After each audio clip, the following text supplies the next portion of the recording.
So today we are honored to welcome Abilene's very own Marlin Fitzwater. As many of you already know, Marlin is an author, and he served as White House Press Secretary for Presidents Ronald Reagan and George H.W. Bush from 1983 to 1983 to 1993. I got stuck, Marlin. I got stuck on that decade. So did I. He was awarded the Presidential Citizens Medal in 1992 and is the founder of the Marlin Fitzwater Center for Communication, located at Franklin Pierce University in New Hampshire. It's such an honor to welcome Marlin back here to Abilene, where his play entitled Empire's Fall premieres at Great Plains Theater this Friday. So if you don't have your tickets, there's somebody in the audience that can help you with that too. We have everybody here today. Tomorrow, Marlin will receive the 2019 Alumni Excellence Award presented by the K-State Alumni Association. But today, we are pleased to hear about his new book entitled Calm Before the Storm. Please help me welcome Mr. Marlin Fitzwater.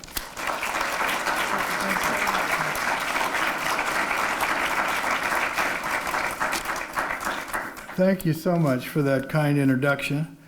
I'm always delighted to be back in Abilene. I find myself saying many of the same words that Ike said 60 or 70 years ago about Abilene, so I won't repeat all those things, but it's a great honor for me to be back here. I know you've all heard my stories about once in high school I was hired to help plant the tulips in the tulip beds outside the library.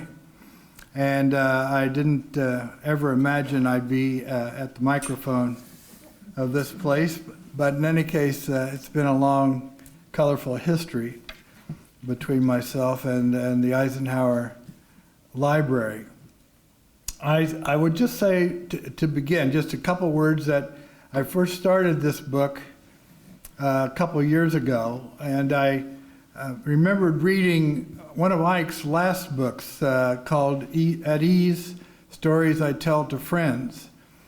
And it was a great book, and he did about a page and a half on all of his friends. A page and a half on MacArthur and on Omar Bradley, on General Montgomery, on Winston Churchill. And I said, this is the kind of book I want to write. And I just want to talk about the great time I had in the White House, the great time I served with two presidents, and talk about my friends. So that's what I've done. And it's called Calm Before the Storm, because in the process of doing all this, I dug out an old diary that I kept during Operation Desert Storm and realized that it said a lot of different things that I had kind of forgotten, and that I thought there was some historic value in having actual words of the president and his top staff in making the decisions before going to war.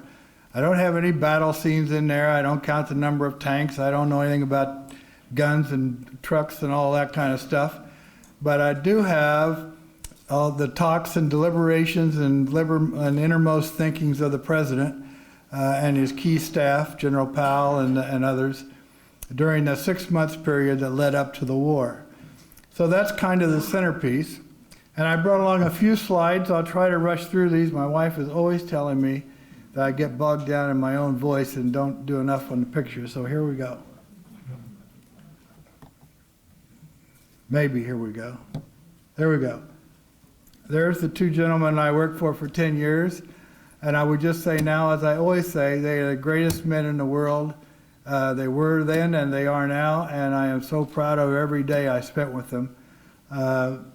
And you'll see that reflected in the pictures. This was the first day of Operation Desert Storm, really was the day Saddam Hussein invaded Kuwait. And by coincidence, I was here in Abilene, Kansas, visiting my mom and dad, who were both alive at that time. And I got a phone call on about the second day that said, Saddam has invaded Kuwait. The president has already acted to cut off all their money and close their bank accounts and everything in the United States. And he is consulting with the Allies at this moment, and he wants you back in Washington immediately. I said, okay, I'll be on the next plane. I don't know where I was going to get a plane here in Abilene, but I assumed there was something around, and there was. I said, where's the president right now? And they said, he's in Aspen, Colorado, or on his way to meet with Margaret Thatcher, who was at the Aspen Institute. I said, fine, I'll meet him there. And hung up and got an airplane to Aspen, and I beat him there, actually, by about an hour. And that was the beginning of my consultations and work with the president on Desert Storm. This is a picture in the local chalet that we met her in. And you can see, to orient yourself, the president and Margaret Thatcher there in the middle, and his staff all around him. And that's me, the bald guy with glasses there in the far corner. I had a little hair then, so I'm so happy to see these pictures whenever I get a chance. This is outside the chalet when the two of them met the press. I'm standing there in the hat behind them, and that's when they both made it pretty clear that America and England were going to stand together and try to force Saddam Hussein out of Kuwait. The next picture, as we go in the lodge, President Bush was always on that telephone. He had a lot of background in foreign policy, and he doesn't hesitate a minute to start calling all the people involved. And this is, he had, his first call went to King Fahd in Saudi Arabia, who's both Bush and Margaret Thatcher believed that Hussein wanted to get into Saudi Arabia and get at their oil fields. And they thought he was going there next. And basically they said, we've got to draw a line in the sand, if you will, and let him know that he's not going into Kuwait into Saudi Arabia without facing the wrath of the United States and Great Britain. And so this is him talking to King Fahd. I always enjoy this picture because the cord wasn't long enough for him to take the phone, so he had to lean down on the bed to make his call. I could just picture King Fahd in Saudi Arabia and the other phone sitting in a gold throne with a crown on, thinking, who is this sleepy guy who's calling me up here? Anyway, that was the beginning. This is 3 days later after consultations with his military and National Security Council and a lot of other people. And we were at Camp David for meetings, flew back to the White House in a helicopter, landed on the South grounds. He walked over to the press corps. Their first question was, what are you going to do about Kuwait? And President Bush says, this will not stand, this aggression against Kuwait. And Colin Powell was standing next to me, and he looks down and smiles, and I said, well, what is that all about? And Colin says, he just declared war, Marlin, get ready. And indeed that was. From that point on, there was no question but that we were on a war footing and what we were going to do. I'd like to include this picture only because this is the president's private quarters in the residence above the public quarters, which you see on TV. And there are pictures hardly ever shown of the family quarters, and certainly not of his office. But this is one of the first meetings with myself. And the other gentleman there is Bob Gates, who you may recall as he was National Security Advisor. At this point, he later became director of the CIA for 4 or 5 years, and then became Secretary of Defense under both George W. Bush and Barack Obama. So this was the beginning of an illustrious career for him. But that's where a lot of the discussions went on about what we were going to do and say related to the war. This is a similar photo. We spent a lot of the first couple months at Kennebunkport, Maine, which is President Bush's summer home. You can see through the windows there out onto the ocean.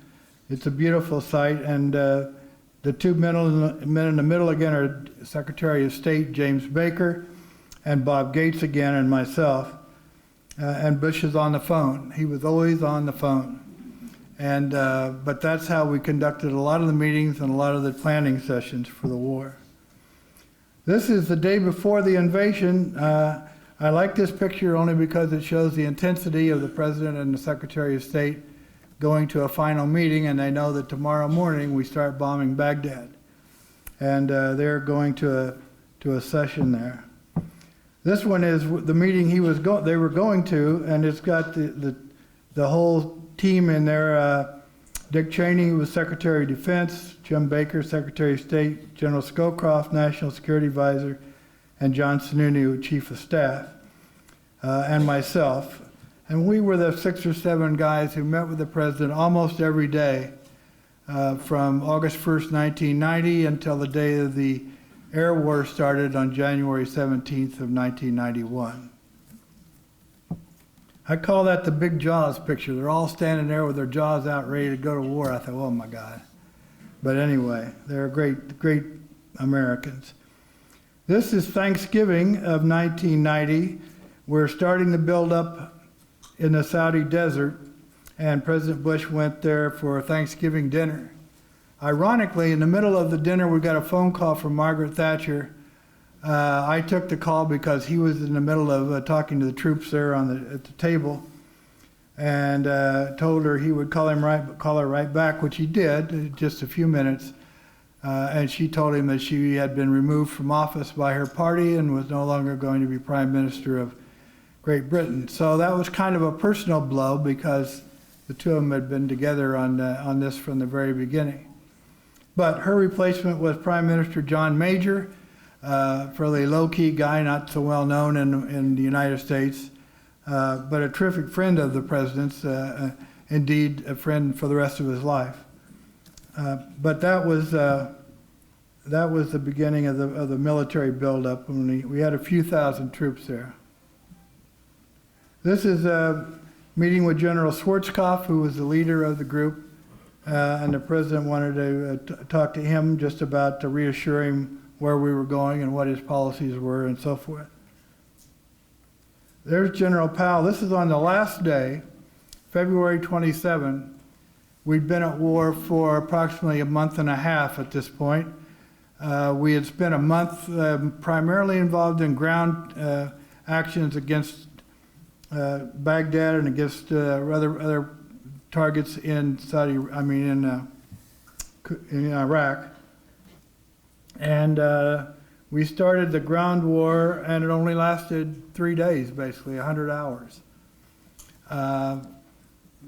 The ground war, the air war had done really such a good job that there were really they had no defenses against our ground forces who went in. And so we were having a meeting on this afternoon. This is in the Oval Office with the President. And the President said, he listened to the report on where we were, and he said, well, can I end it tonight, Colin? I don't want this to go on any longer than necessary. And Colin said, well, yes, but let me check with Schwarzkopf. And the President says, fine, use my telephone right here in the desk. And you notice that the cord goes down to a drawer on the front side of his desk and on the bottom. And I also noticed it's not red. The red phone is a myth that Hollywood devised. Indeed, it's white, but it did go directly through to the general in the desert there between Saudi Arabia and Kuwait. And Colin asking me if he would be prepared for a ceasefire that day. And Schwarzkopf said, well, I needed a few more hours to deal with the tank group that's operating north of Basra, and then we're all set. Colin hung up the phone and reported that to the President. And he said, well, let's make 9 o'clock the end of the war. Call a ceasefire. And that's what we did. So that's the last day of the war for all practical purposes. And it was, and I like to show this slide. This was a victory celebration at the end of the war. And I was a little concerned about it as the press secretary because I didn't want people to think that it was just congratulatory or self-sense of pride or that sort of thing. And that wasn't what the President had in mind. The fact is, he was looking all through the war for a way to end it. One of his principles was we ought to have first of all, we needed to have an exit strategy whenever we went to war. We ought to know before we went in some idea about how we're going to get out.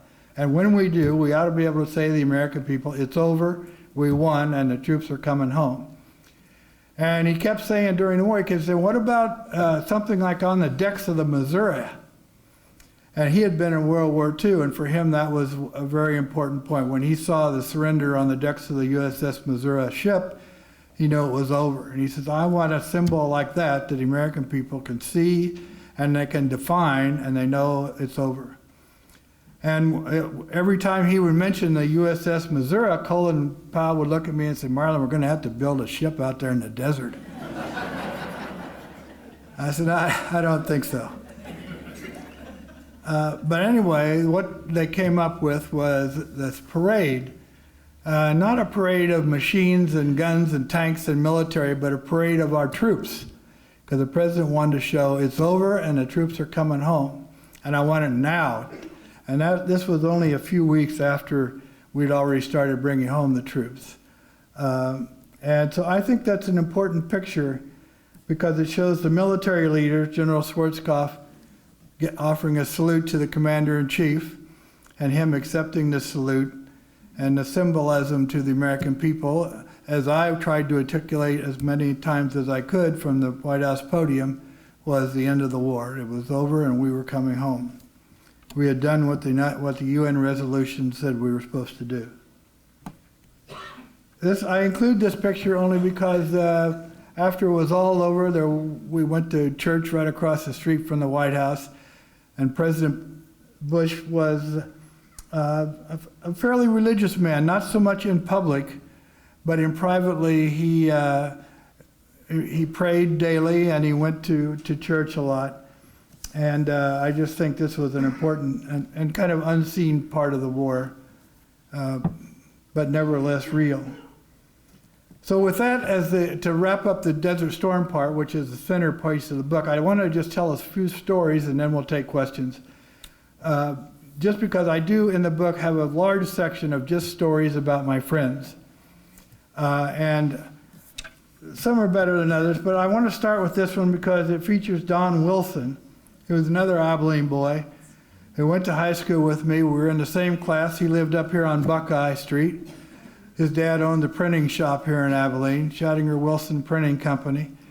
And lo and behold, about 2 years after I went into the White House, he shows up.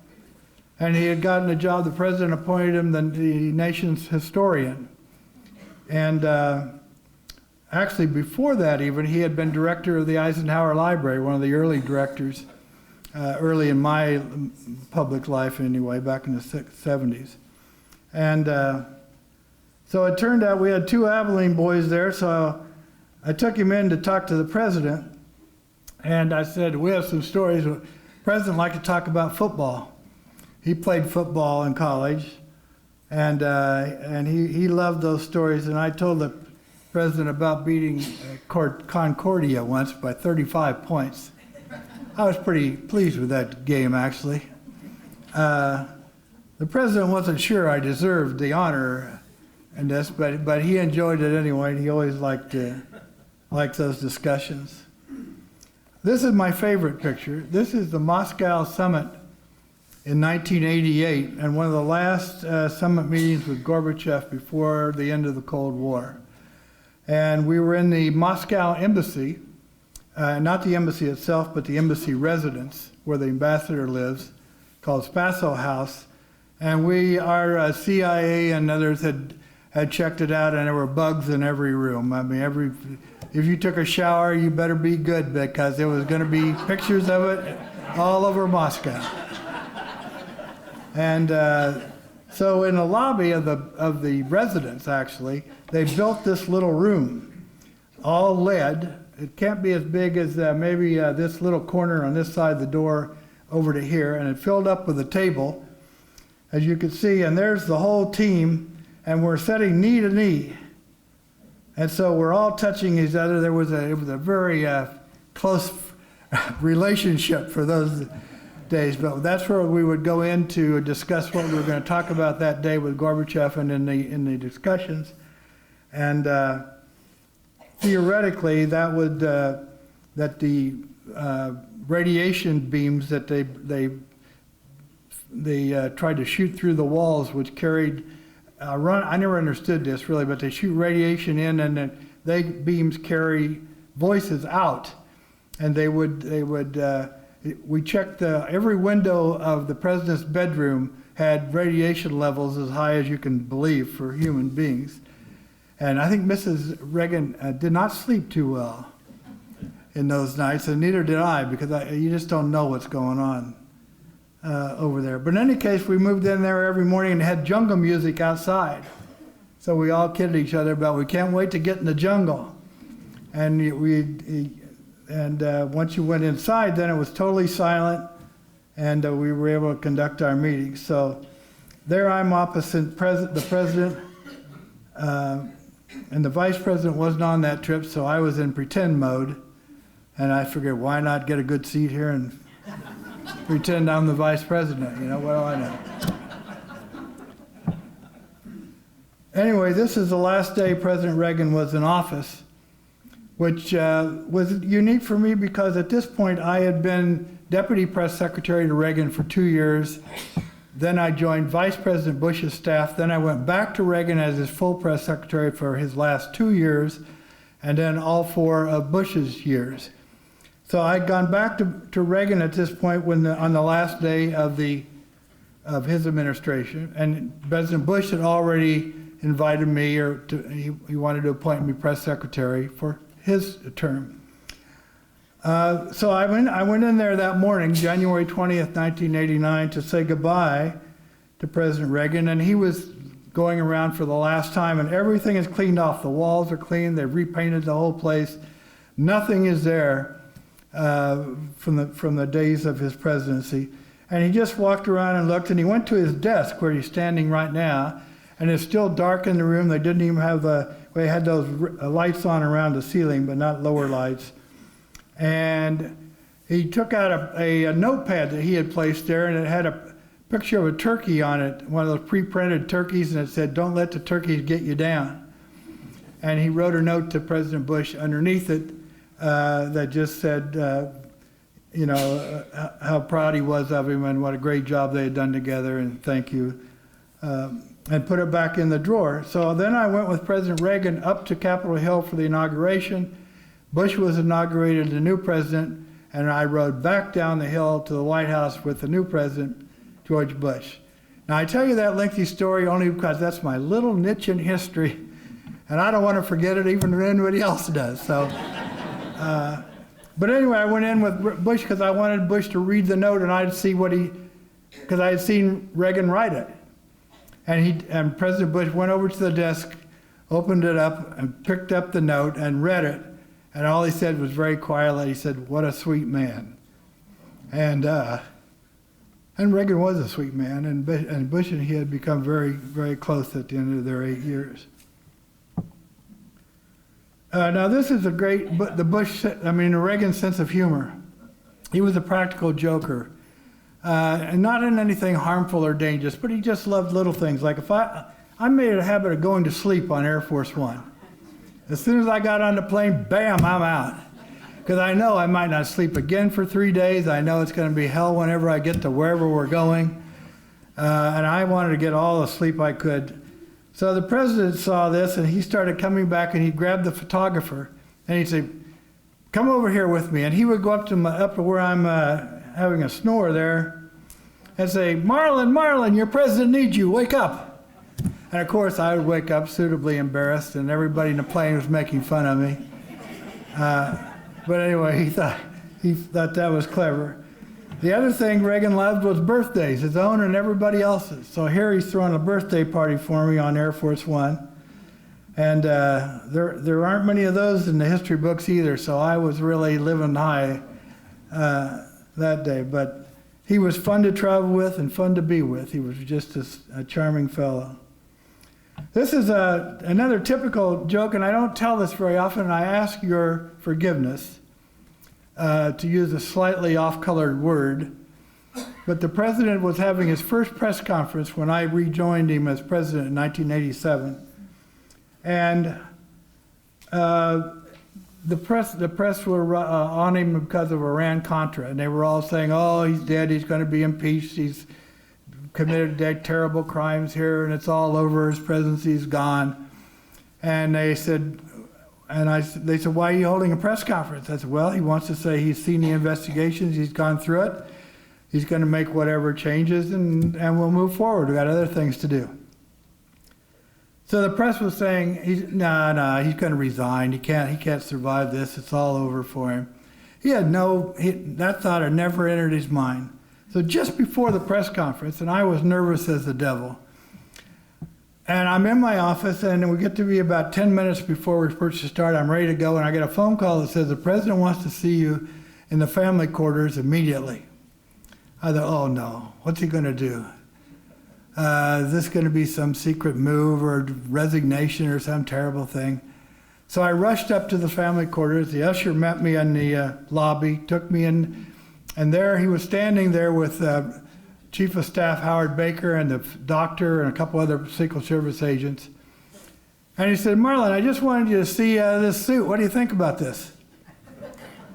So I walked over to him, and he's wearing this brown suit. Of course, we all hated his old brown suits, but he loved that thing, so that's what he was wearing. And I said, true to form, oh, that's a great looking suit, Mr. President. You look terrific. And he said, no. What do you think of this tie? So I walked over closer. I got about this far from him. I looked at it, and I saw it was that tie tack he wanted me to see. Now, if you can't tell what that tie tack is, the president says, Marlin, what is this tie tack? I said, well, sir, it looks like a horse's ass. He said, that's it. And I'm thinking, no. The press is all going to interpret this as he's calling us a horse's ass.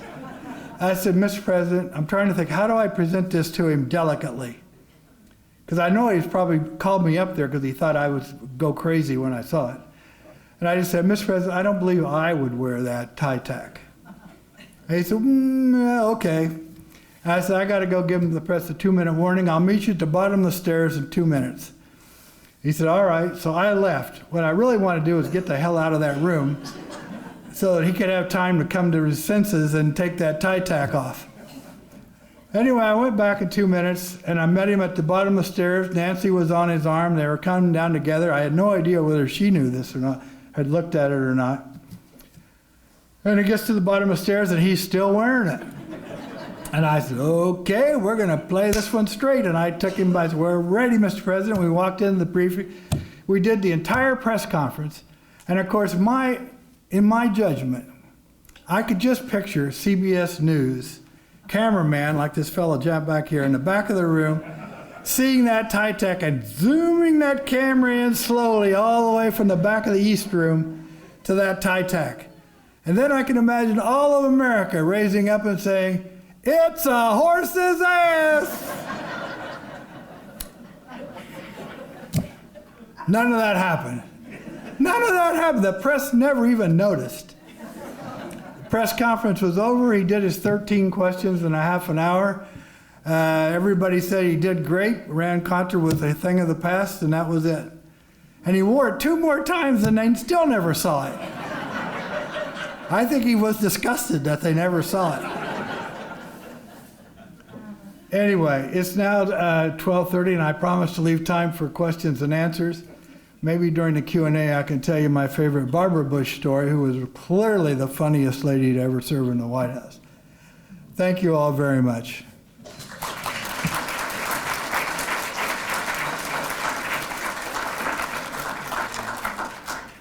If anyone has a question, let go it out. I should probably shout this. Yes, sir.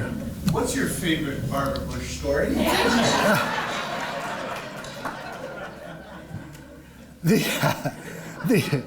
In 1992, we were getting ready to run for, the president was going to run for re-election, President Bush, and we were down in Houston at the big convention center there, and we'd been campaigning all day for state candidates and others, and I was just beat. And I wanted to go smoke a cigar and have a scotch. And but Mrs. Bush does not like smoking and doesn't like people who smoke cigars, and talked to me about it several times. So I didn't know what to do, and there was no bar around for scotch, so that was out too. So what I looked to find a room kind of like this with 40-foot ceilings and a lot of room and nobody around, and I said, I'm going to go back there and light a cigar. So I did. I walked down the hallway, and I lit my cigar, and lo and behold, down the hallway comes somebody I never imagined being there, George W., the oldest boy. This is before he became governor of Texas and before he became president. And he came down and he says, Marlin, you got another one of those cigars? I said, sure, George. I pulled it out, gave him one, and the two of us stood there smoking those cigars. And then, so we're just talking a little bit, and we looked up the hallway, and there comes another figure we never expected to see, Mrs. Barbara Bush. What in the world is she doing back in the back of this big Coliseum by herself? Anyway, she came right down. George and I did exactly what a good son would do and a good staff person like me. We put those babies right in our suit pocket. And so I'm holding that thing with both fingers and trying to protect the ash. And she just takes her time, walks right up, never says a word, gets right in front of us and says, well, hi, boys, how are you? And I'm scared to death. I say nothing. And W says, we're fine, Mom, we're fine. And she says, okay. And she turns around, took us about 3 steps. And just as we thought we were home free, she turns around and says, and by the way, boys, your pants are on fire.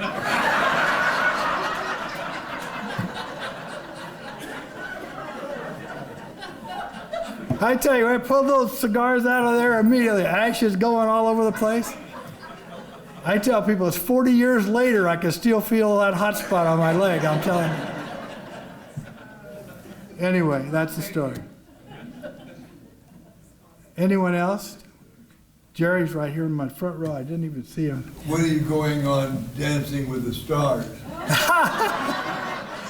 Yes, well, there are not too many ambitions in life that I'm willing to pass up, but that's one of them. I think Sean Spicer's doing fine, and I'll leave him the whole opportunity. Anyone else? Yes, sir.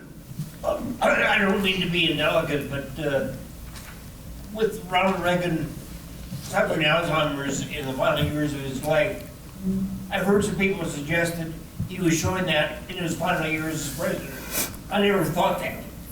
But Yeah. do you have any insight into that? Yes, I don't believe that he did. I don't believe that at all. And here's the reason why. First of all, the doctors didn't diagnose it for 4 more years after he left the White House. I think it would have shown up dramatically if he had had it then. Secondly, there was no evidence of it that I could see, and in fact, the last day he was in office, he asked to do an interview with Mike Wallace for 60 minutes. And he did it because he knew I wasn't too high on Mike Wallace, but Nancy was, and she had talked him into doing this. And Mike Wallace was a pretty tough interviewer, for those of you who might remember him. And I said, oh, Mr. President, why take a chance here the last day you're in office? And he said, no, I want to do it. So he did, and he grilled the president for 45 minutes on every tough, nasty question he could possibly get. Why didn't you do this? Why didn't you do that? Et cetera. And the president was perfect. He never stumbled, never had a bad moment. So I didn't see it, and I don't think it was there then. But it was about 4 years later, they were out riding horses in the mountains at his ranch. And they got back, and Nancy called the doctor over, the physician who was always with them anyway, and said, now look at him. This is the problem. We were out there riding, and he didn't know exactly where we were. He didn't recognize the mountain or something. I don't remember exactly what it was, but something like that. And that was the first indication they did. And then the New York Times put a group of doctors headed by a medical man from New York on the story, and they did a full-page analysis and talked to every doctor and every Alzheimer's specialist they could get their hands on. And the conclusion of all of them was that he had not been suffering it when he was in the White House, and probably not for a couple of years after that. So I don't believe it's true. Thank you. Any others? Yes, ma'am. Yeah, well, this is a little bit on the personal side, but I was interested in seeing your picture of Don Wilson. Yes. He grew up in Clay Center, and I was in high school, and I was his babysitter for a couple of years. Oh, really? Really? And so I was very proud to see him go as far as he did with the government and the National Archives. I thought it was awesome. Thank you for including Yeah, this picture. he did. He's a good fellow, and his mother's still alive in Clay Center. Yeah. Yeah, yeah. But he was a good friend, and I still see him often. He lives down in South Carolina. Yeah, and he actually, at the end of his life, had been the director of about 5 presidential libraries, as well as the nation's historian. He had a great career. Yes, sir. What was one of the toughest press conferences you ever had? Well, the toughest press conference or press briefing even every day is always the one where you don't know the answers. And that's just because you haven't done your homework for some reason, you know.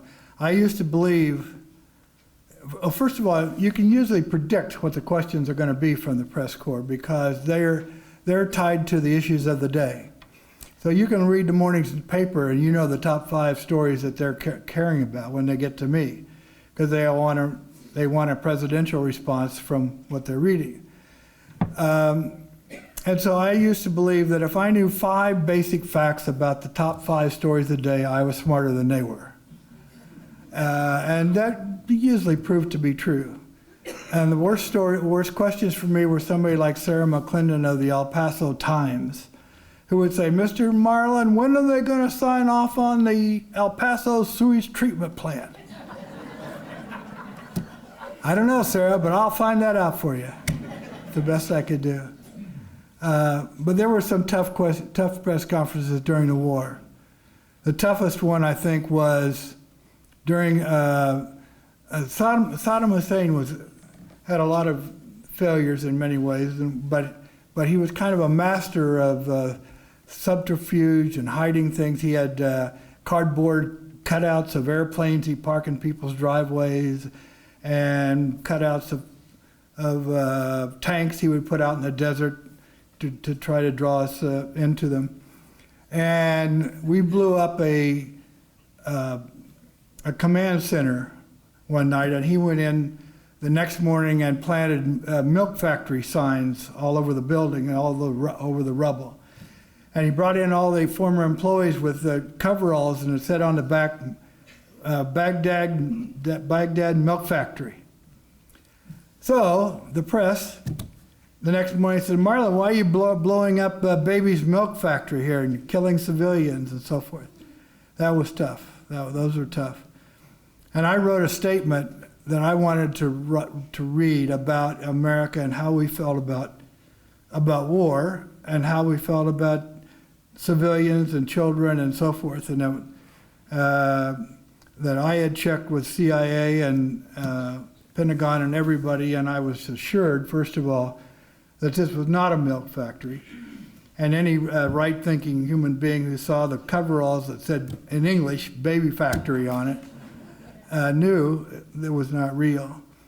But the military people were pretty reluctant to have me say that, but I did it anyway.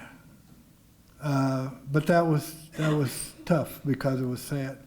And interestingly enough, the night before we started the war, we had a meeting in the president's private office there that was in that picture.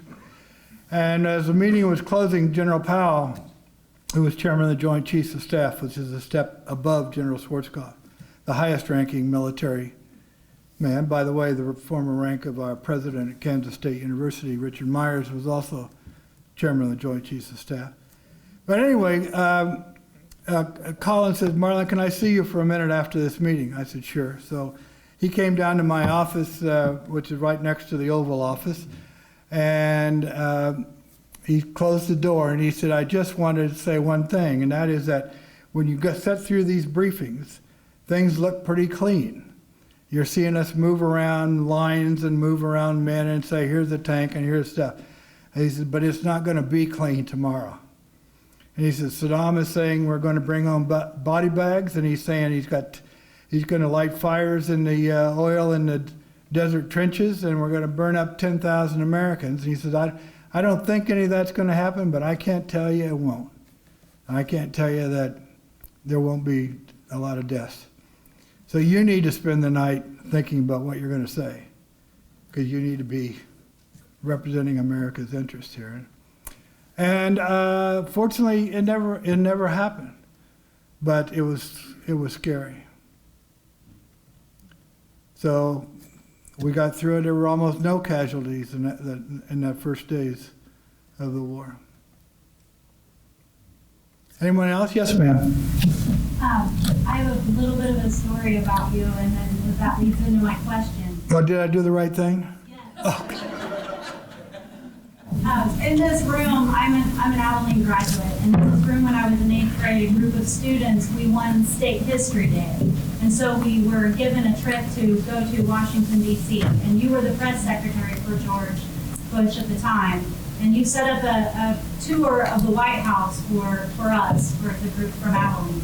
And when I met you there, we had a conversation about being press secretary and how important it was. And because of your influence, I also went to Kansas State University and graduated from the School of Journalism. Oh, thank you. That's terrific. So that leads me to my questions. So what do you think about the state of journalism today? I knew this was too good to be true.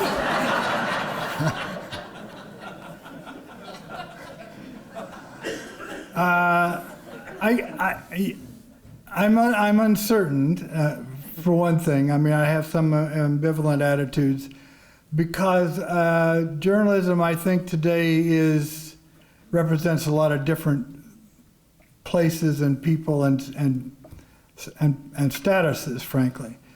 If you look at journalism as reflected by the New York Times and the Washington Post and national television news, what you see is a group of journalists that have decided to become partisan politically. They've decided that it's okay for journalists to have a political belief, not just, it's always okay for them to have a belief, but that they should represent that belief in their reporting. And I don't think that works. I think that's what causes a lot of the division in America. People see that in the print and they see it in the press and think that that's okay, or they react violently to it. People react violently to news that they know is prejudice, that they know is violent in one way or another, and they react accordingly. On the other hand, there is still a large segment of the press that believe in honesty and objective reporting and trying to represent the truth as best they can. And that's the press that I studied and I believe in.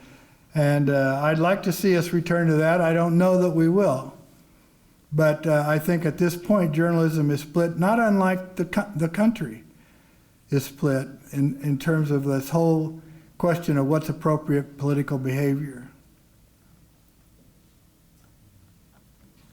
I would say that I saw Tim Moran a minute ago, the editor of the Abilene paper. And I must say that he's got 3 writers there on that paper that I think are really outstanding. Gene Bowers and Miss Hageman and Tim himself. And they write a lot of good stuff. I'm not here to pass judgment on it, but I think I like what they've done to the paper here.